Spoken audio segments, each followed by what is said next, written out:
Hai,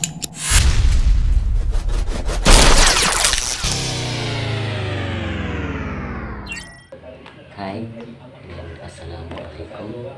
Nama saya Muhammad Afiq Afham bin Muhammad Hassan, Bukit 28141. Dalam video ini saya akan menceritakan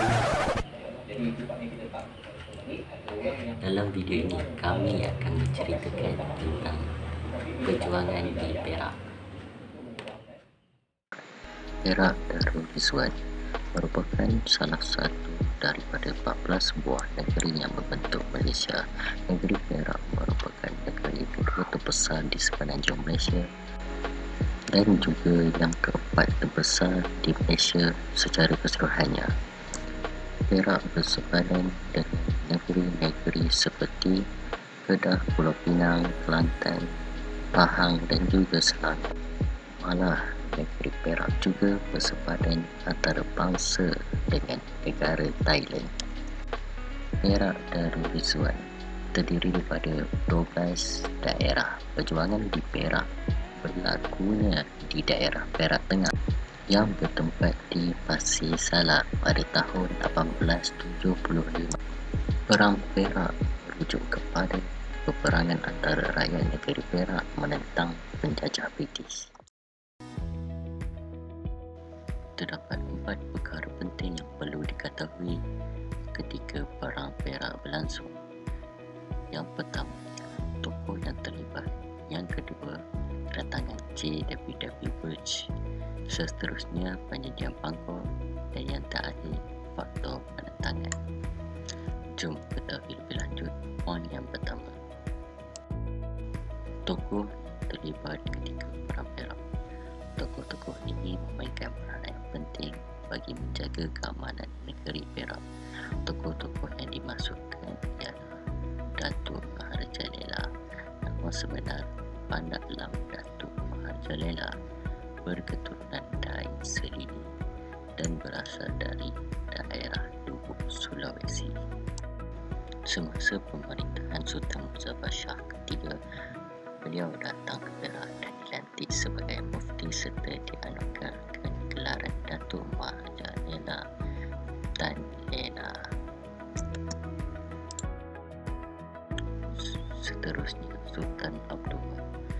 Nama sebenar Paduka Seri Sultan Abdullah Muhammad Shah kedua, Ibni Almarhum Sultan Jaafar Saifuddin Azam Shah Waliullah. Tempoh pemerintahan ialah 20 Januari 1874 sehingga 30 Mac 1877.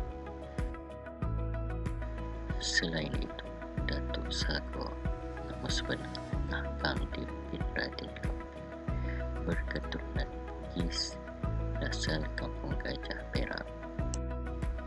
Beliau berhijrah ke London untuk mengusahakan perhubungan biji timah dan beliau dikurniakan gelaran Datuk Sagor.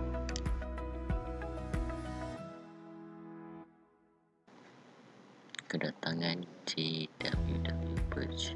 Nama sebenarnya adalah Jim Wheeler Woodfield Birch ataupun J.W.W. Birch. Berikutan perjanjian Bangkok, J.W.W. Birch datang ke Perak sebagai eksiden British yang pertama pada bulan November 1874. Apa yang dimasukkan dengan perjanjian Bangkok? Jangan risau, saya akan menerangkannya lebih lanjut selepas ini. Kedatangan J.W.W. Birch mendatangkan konflik kepada Sultan dan pembesar Perak yang mencetuskan peperangan. Yang ketiga ialah perjanjian Bangkok. Perjanjian Bangkok merupakan satu perjanjian yang ditandatangani pada 20 Januari 1874 oleh Raja Abdullah. Perjanjian ini memberi kebenaran untuk Inggeris mencampuri urusan negeri Perak. Ia juga merupakan kesilapan yang telah dilakukan oleh Raja Abdullah yang membuka campur tangan Inggeris secara rasmi dalam urusan negeri Perak. Kita bergerak pada poin yang terakhir, faktor penentangan. Faktor ini menyebabkan konflik dan tidak puas hati di kalangan Sultan dan pembesar-pembesar Perak terhadap Presiden Perak ketika itu, iaitu J.W.W. Birch. Faktor yang pertama ialah J.W.W. Birch mengambil hak mengutip cukai. J.W.W. Birch memaksa Sultan Abdullah menandatangani peristiharan yang membolehkan British mengambil hak mengutip cukai. Sultan Abdullah diukur akan diturunkan tahta jika tidak menandatanganinya. J.W.W. Birch juga membakar rumah Raja Ngah, orang besar Perak, kerana mengutip cukai di Bidur. Faktor seterusnya mencabuli adat lesam. J.W.W. Birch mengharamkan amalan perhambaan yang menjadi adat lesam masyarakat Melayu. Birch juga tidak menggunakan bahasa Melayu sebagai bahasa pengantaraan. Yang terakhir, Birch memperkenalkan cukai baharu. J.W.W. Birch bertindak sesuka hati dengan memperkenalkan beberapa cukai baharu seperti cukai padi, senjata, atap dan perahu. Selepas ini saya akan menceritakan kronologi pembunuhan J.W.W. Birch. Disebabkan saya lahir di negeri Perak, jadi saya teringat akan peristiwa ini. Sebentar, saya imbau kembali. Rentetan daripada peristiwa itu, sebanyak 7 kali mesyuarat sulit telah diadakan oleh Sultan Abdullah Muhammad Shah dengan orang-orang besarnya bagi membincangkan perihal pembunuhan J.W.W. Birch yang diadakan dari bulan Mac hingga September 1875. J.W.W. Birch dibunuh ketika sedang mandi di atas rakit berdekatan perahunya. Birch ketika itu baru balik dari lawatannya di Pasir Salak untuk melihat kerja-kerja menampal poster pengisytiharan Inggeris mengambil alih pungutan cukai dan bercadang untuk bermalam dalam perahu sebelum pulang ke Bandar Baru pada keesokan hari. Pandak indut telah diarahkan oleh Datuk Maharaja Lela merejam lembing ke arah tempat Birch mandi. Rejaman tersebut menyebabkan Birch jatuh ke dalam sungai. Birch yang masih bernyawa berenang ke darat meminta pertolongan. Pada ketika itu, si Puntung menerpa dan menetak kepala Birch dengan parang panjangnya. Mayat Birch ditemui pada petang keesokan harinya. Kematian Birch telah menyebabkan Inggeris berang dan melancarkan perang besar-besaran terhadap orang-orang Melayu Perak dengan tujuan untuk menangkap pembunuh J.W.W. Birch.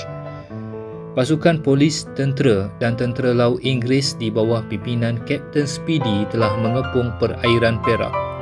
Rumah-rumah orang Melayu yang disyaki telah dibakar. Askar-askar Inggeris terus mara di sepanjang Sungai Perak dan membunuh tanpa belas kasihan. Walaupun kekurangan senjata dan taktik peperangan, orang-orang Melayu Perak masih mampu melawan serangan Inggeris seperti yang berlaku di Kota Lama. Peperangan ini telah berlarutan sehingga tahun 1876 dan berakhir setelah semua yang terlibat dalam peristiwa pembunuhan J.W.W. Birch ditangkap dan dibicarakan. Pada tahun 1877, Datuk Maharaja Lela, Datuk Sagur, Pandak Indut dan Seputum dihukum gantung sampai mati di Matang, Perak. Sultan Abdullah dan Ngah Ibrahim dibuang negeri ke Pulau Cycles di Lautan Hindi. Raja Ismail pula dibuang negeri ke Johor.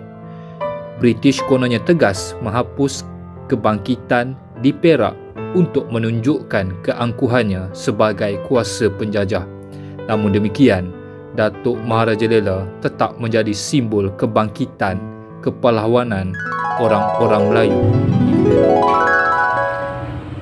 Begitulah ceritanya. Marilah sama-sama kita sedekahkan Alifah di buat tokoh-tokoh ini. Dan saya berharap penonton dapat menerima info yang saya ingin sampaikan. Sekian, terima kasih.